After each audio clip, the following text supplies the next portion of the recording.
Hi, I'm Roka, and today I'll be covering the critically endangered Hawksbill sea turtle, pulling key information from the article on the Revelator. Hawksbill sea turtles have been swimming our oceans for over 100 million years, but in just the last 2 centuries, about 90% of their population has disappeared. They're now listed as critically endangered worldwide. These turtles are known for their beautiful, colorful shells in shades of red, orange, and yellow, and their sharp hawk-like beaks. Adults grow about 2.5 to 3 feet long and can weigh up to 150 pounds. They live in tropical and subtropical waters across more than 100 countries, with major nesting areas in Australia, the Solomon Islands, the Caribbean, and parts of the Pacific like Hawaii. A 90% drop in just 200 years. It's really unfortunate. Many such stories. The biggest dangers facing hawksbills come from humans. No surprise there.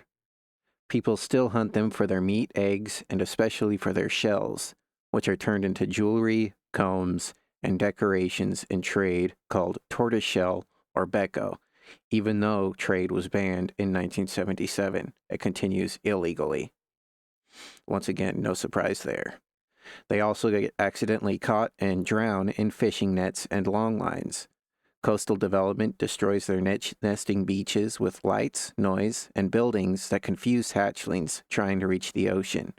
Climate change is making things worse by eroding beaches, bleaching coral reefs, which affects their food, and heating up sand so that almost all baby turtles are born female. And in case a lot of people don't know, from what I understand, lots of reptiles' sex is determined based off the temperature their eggs are incubated at. Other problems include boat strikes, plastic pollution that they swallow, oil spills, and predators like feral dogs and cats eating eggs and hatchlings. That's another big problem is all the feral cats and dogs. Fortunately, there are people and organizations fighting to save them. In the U.S., hawksbills are protected under the Endangered Species Act, and NOAA is working on better fishing gear like turtle excluder devices, protecting important habitats, and running education programs. And one thing I have seen in some fishing documentaries and stuff I've watched is they have a lot of nifty little holes and patchworks and fishing lines and stuff that I've seen now that allow for certain animals to escape from them. And the Solomon Islands, the Arnavan Community Marine Park has local rangers guarding nests at one of the largest hawksbill nesting sites in South Pacific. The World Wildlife Fund is helping communities in Fiji protect nests and teaching fishers how to avoid catching turtles. There are also research projects like the Florida Hawksbill Project, gathering data to support recovery across the Caribbean. And really getting these local communities involved is really helpful, and making sure that the animal is well known and helping people to come to love them. So what can regular people do to help hawksbills? Choose sustainable seafood or eat less from the ocean altogether.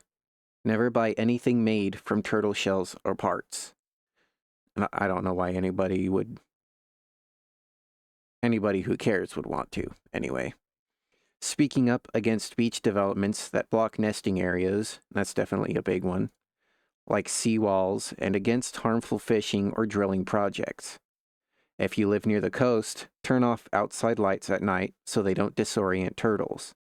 And a good point to keep in mind is if you ever do go on vacation along the coast or whatever, just doing quick research on animals in a local area or just in general, anytime you take a vacation is always a smart thing to do. Not just about conservation issues, but learning about potentially venomous snakes or whatever around your local area.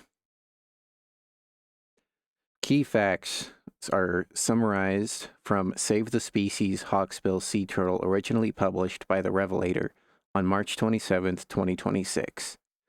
I'll leave a full Link to the article in the description. All opinions and commentary are my own.